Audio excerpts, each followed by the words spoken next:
What's up? It's Tuesday. We got rumors. We got innuendos because it's rumor and innuendo. I'm Dominic D'Angelo of adfreeshows.com, SEScoops.com, and OneTrueSportTV.com. But I'm here today, as usual, with Robert Karpelis, WWE Creative_ish. We got plenty to cover and only 30 minutes. Robert, can we do it?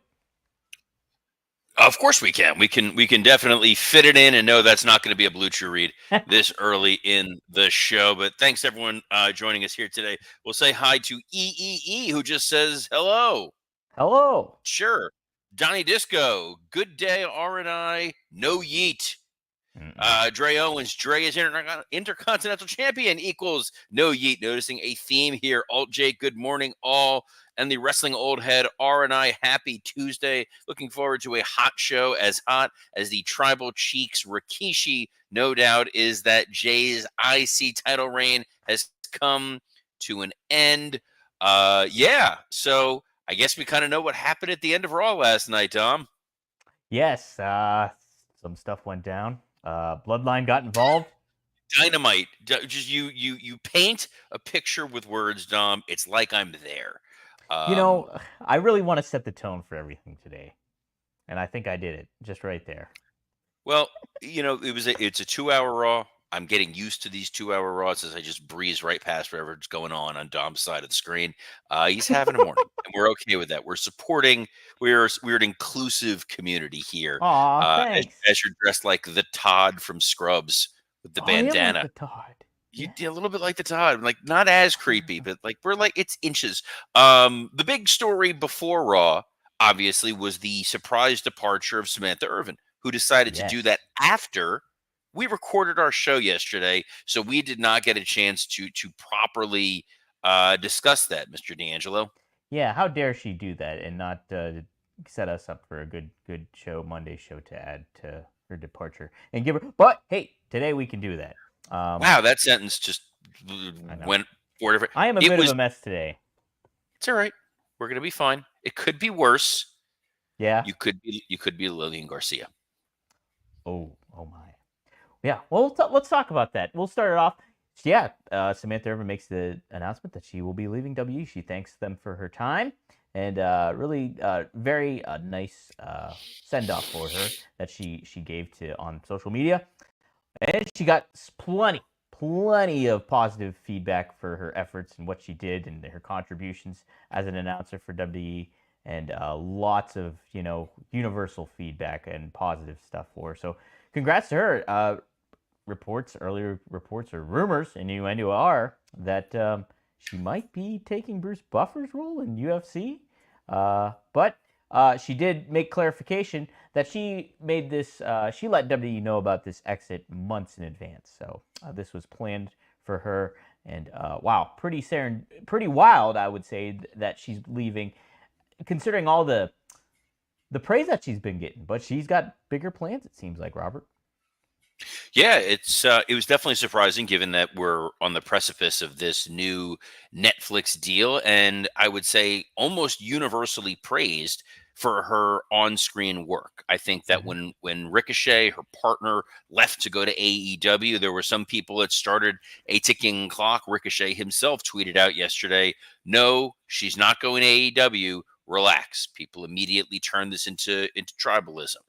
AEW obviously has probably the strongest in-ring announcer that there is out there in Justin Roberts, but Samantha Irvin was a different flavor.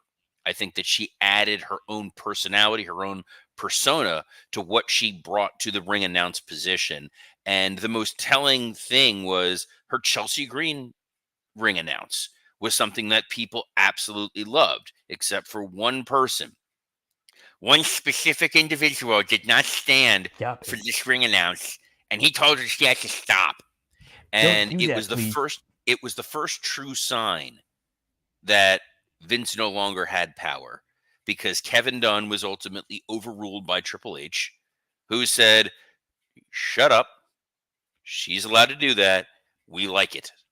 So we brought that back in. It was a blast. Dunn for a very long time would be dismissive of the ring announcers, that they are just a necessary evil. They fall under his purview. No one's allowed to have any flair. No one's allowed to have any kind of personality, persona. They're not allowed to bring anything extra to it. Samantha did. The best thing about her was she was a fan. She loves wrestling. She understood the business. She cared about it. She was a professional. Everybody liked working with her. And now we have the antithesis. Yes. Well, I would have liked to seen Kevin Dunn try that ring announcing, Robert. That would have Good been Lord. something. Yeah. So Lillian Garcia is now back. I don't know Mhm. how long she's going to be back. If this is a short term, long term thing, it's kind of a little wait and see. I enjoyed Mike Rome. I know he's doing NXT now. I would not mind seeing him there on Raw.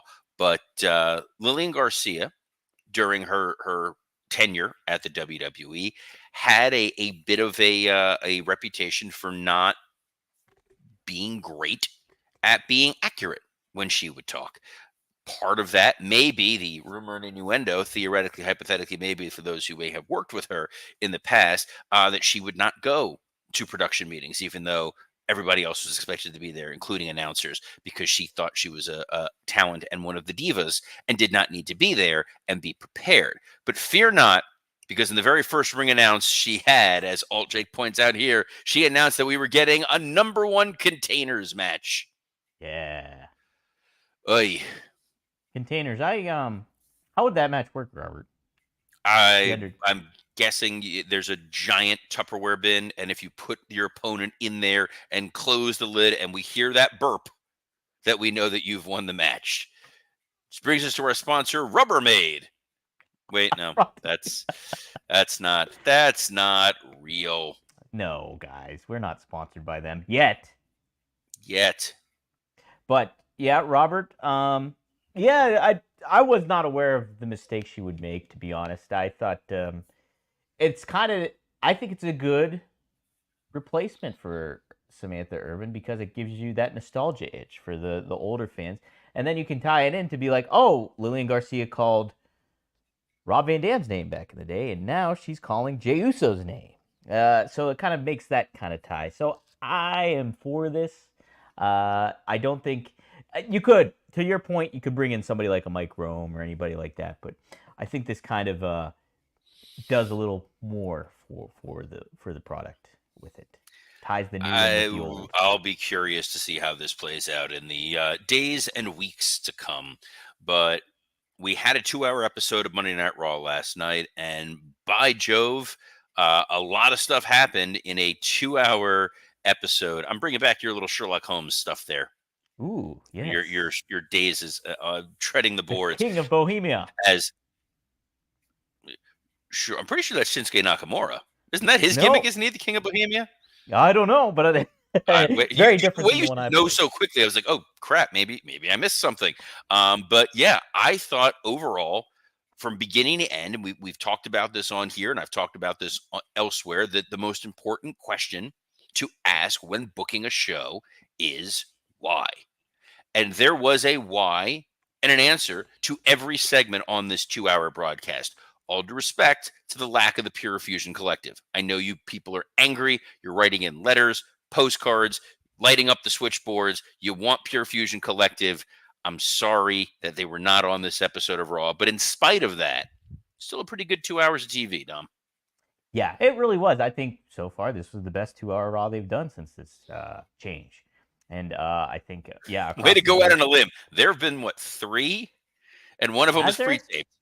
I believe Yeah. there was 3 and one of them was pre-taped. But Well, I think it's a sounding start to what we're going to see moving forward when it comes to, hey, let's get things buttoned up and let's make sure we maximize the minutes for everybody and all the stories that we can. And we got it, Robert.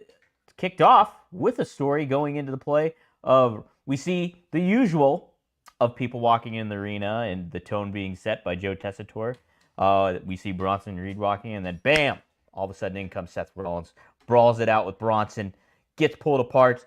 Seth is irate, goes to the ring, and wants to fight Bronson right here, right now. And that's an over-encompassing segment throughout the show, Robert. And then eventually it will lead to a match here at Crown Jewel in Saudi Arabia. Seth Rollins versus Bronson Reed. What do you think of that, Robert? I think making Bronson Reed have to sit on a plane and fly all the way to Saudi Arabia seems just cruel. I look, on the one hand, it is a little repetitive. We did see this with Braun Strowman and Bronson Reed, where they just kept brawling and brawling and brawling until we got a match. On the other hand, I do like the little creative tweak. This idea that Bronson Reed has attacked Braun Strowman, he's attacked Miz, attacked R-Truth, he's attacked Seth Rollins, and after those attacks, they have been different people, and that both Braun Strowman and Seth Rollins are so angry, so upset about what happened with Bronson Reed that they have no choice but to just attack him whenever they get an opportunity to do so. It's what I would have loved to have seen with Bryan Danielson and Jon Moxley after the first plastic bag incident. Yeah, right. It's yeah, you're setting the tone here for what's moving forward.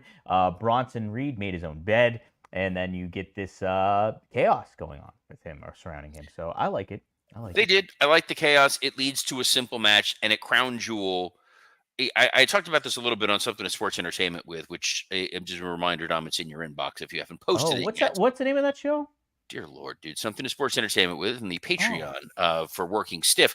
I kind of talked a little bit more in depth about this idea that we're going into this Crown Jewel show that is such a lame duck PLE in front of an audience that isn't going to be able to understand some of the nuanced storylines going on. The Bronson Reed, Seth Rollins storyline, pretty easy to follow. They don't like each other. You show video of big guy and little guy fighting, all over the place. Okay, that makes sense. I'm plugged in. It's kind of what we're getting here with this situation, with this story. It's a fine match for Crown Jewel before they move on to other areas for Survivor Series. Yeah. I'm with you. It's just a lame duck kind of feeling. You're saying though that the container, maybe this is what Leon was referring to, the container that was kept the belt in, the title, excuse me, did not intrigue you for this. What's Actually, that's a belt. That's a belt. Okay. When Wow. when it's covered in blood diamonds and it's paid for with blood money, it's a belt, not a title. Okay. I think that's a fair argument. Wrestling fans are, by and large, very smart people. We understand when something is important. We understand when something is not important. Almost any time in wrestling, with the exception of some New Japan stuff, when a trophy is presented, we know it means nothing.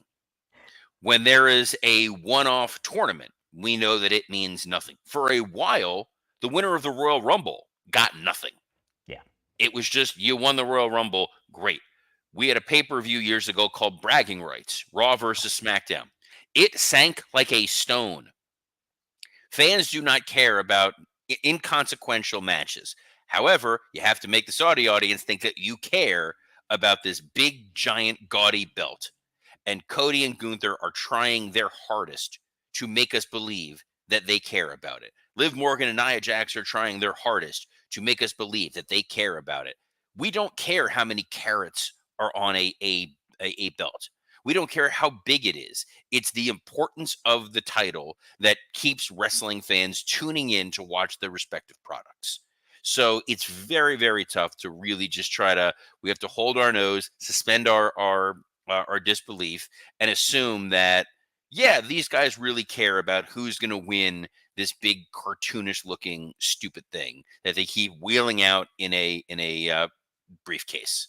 But no, the number one container was related to the tag titles.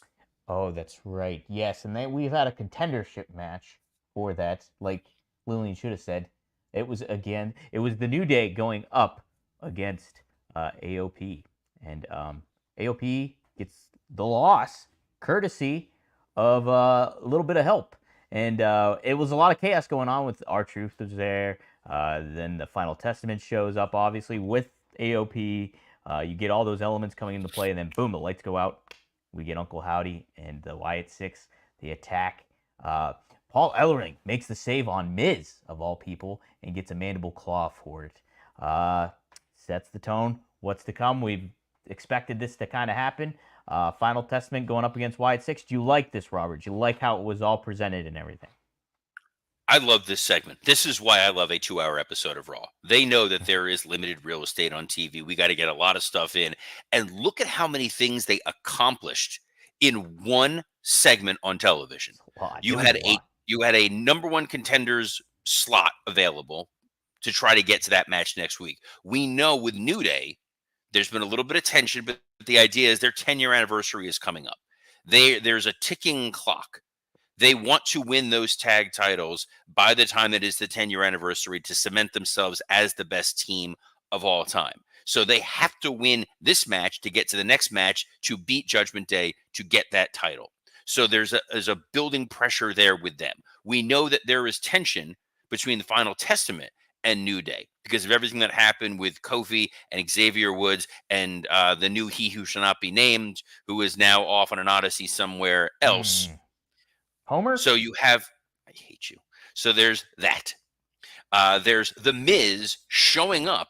So now you're wondering, is Miz poisoned by Karrion Kross? Was he seduced by the Final Testament, and now is he aligned with them? You then had R-Truth show up to go attack Miz to further that storyline. After the match, R-Truth gets attacked by Final Testament, and when Kofi goes to make the save, Xavier Woods stops him because he's like, no, dude, like, we're outnumbered. That's not our fight. We have to focus on the tag titles. You need to be healthy. And the smile on Karrion Kross's face shows, oh, he's truly poisoned Xavier Woods, got in his brain, and is turning him heel, which is a hell of a lot of fun. And then on top of all of that, the Wyatt Six show up, which is what we had predicted as their next feud was going to be Wyatt Six and the Final Testament. You accomplished so many things in one single segment. This fully answered that why question for me. Yeah, it was awesome.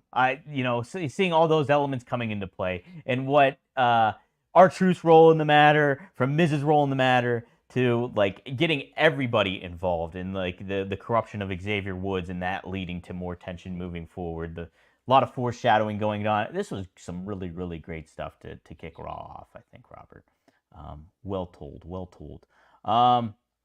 Hey, we had Liv Morgan and Raquel Rodriguez.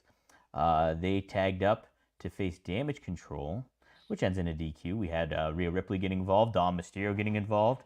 A lot of involvement in this Raw, Robert. There was a lot of involvement. You're promoting the NXT tag title match with them. You brought out Rhea Ripley to remind people that Liv Morgan's feud is truly with Rhea Ripley, not with Nia Jax, all due respect. Rhea got her hands on Liv. She got her hands on Dom. She got her hands on Raquel.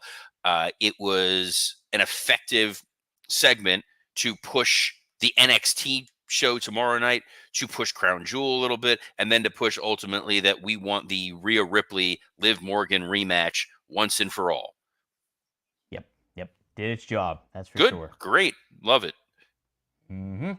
All right. We also had the LWO defeat American Made.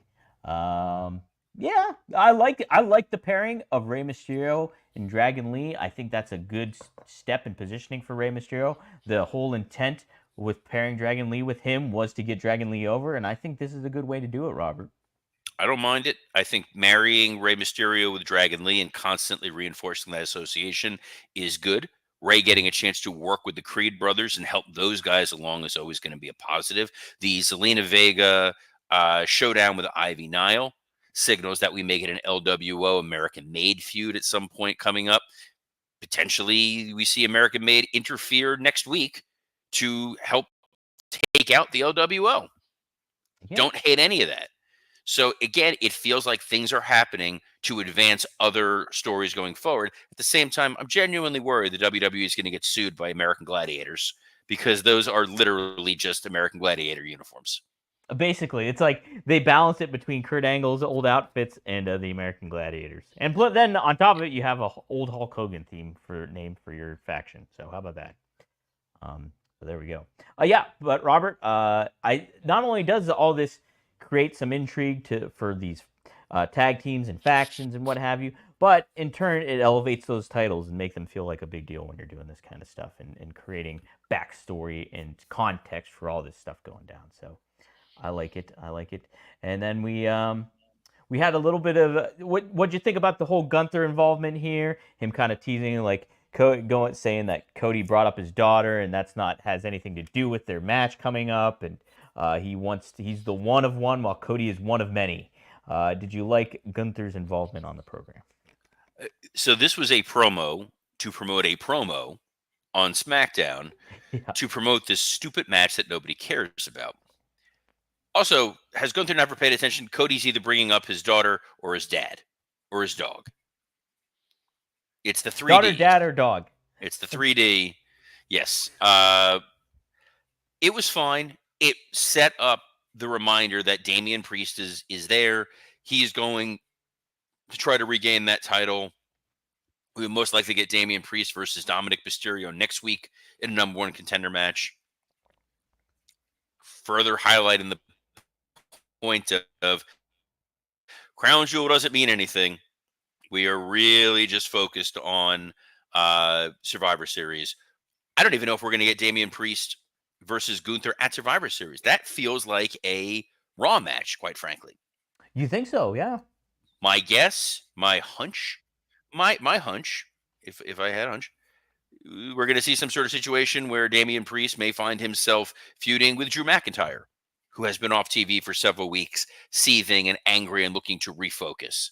So those two being married to each other, and then Gunther being open for, say, a CM Punk to go after him for a title, that feels like a big match at a Survivor Series. I don't know. We'll see. It's at least a little bit of foreshadowing intrigue of what's going to happen in the weeks and months to come. But I got to tell you, Gunther in that shirt was absolutely killing it. It was just a solid black tee. It was well fit. You know what it reminded me of, Dom? What did it remind you of, Robert? This is one where it is a genuine thing, but True Classic.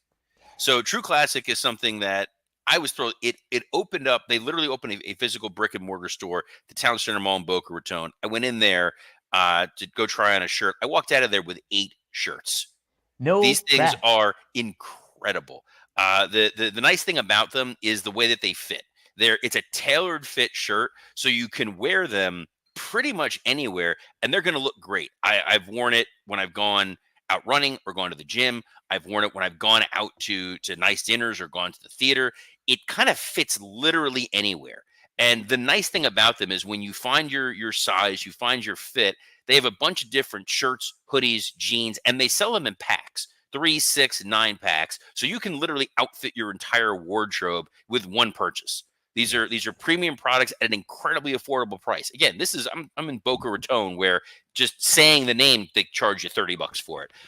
You have clothing here that is high quality. It's absolutely fantastic, and it is at an incredibly affordable price. You can mix and match them. There's different colors, different styles, different cuts. You can wear them warm weather, cold weather, and look, fall is here. I'm in Florida. It's 83 degrees. That counts as fall here. And so, guys, it's time to step up your game.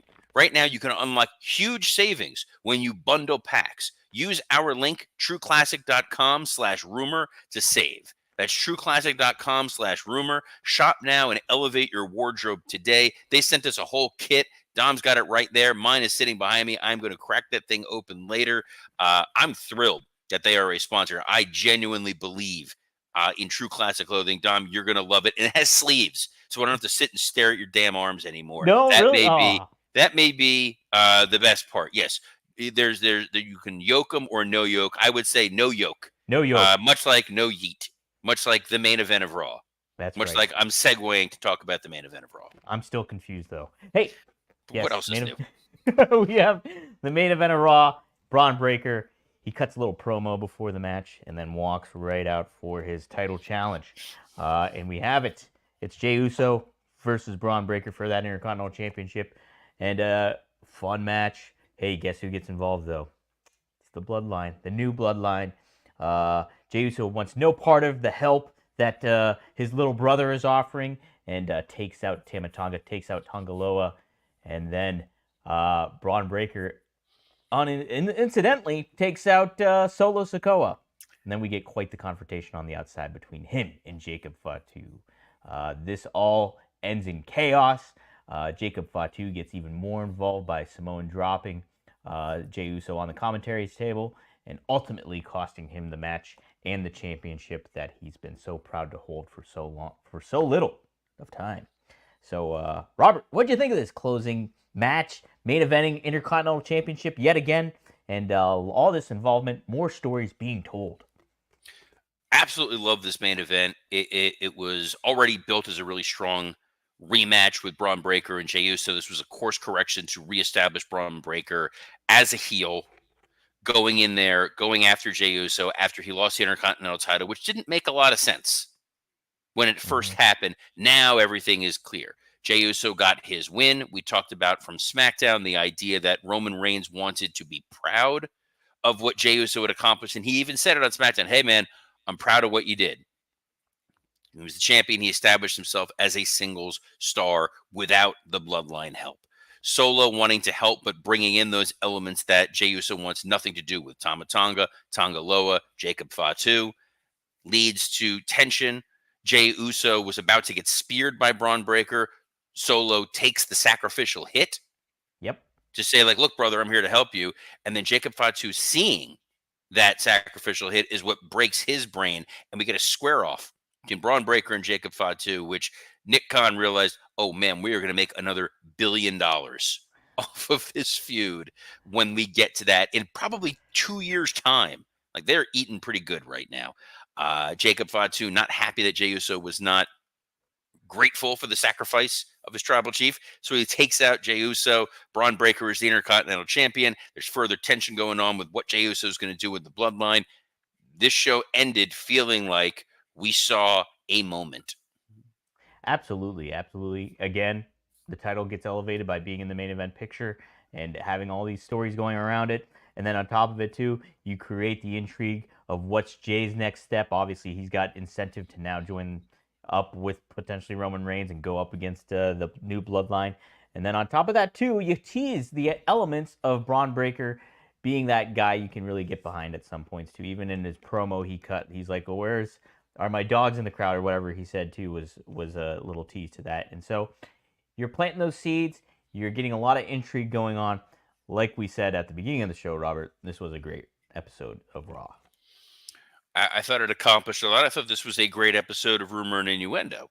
Aw, And for yeah. those of you listening to it, watching it, enjoying it here, and wondering how else can I spend some time with Dominic D'Angelo, first, reconsider your priorities. Second, Dom is a producer host of a number of outstanding podcasts. Dom, plug away.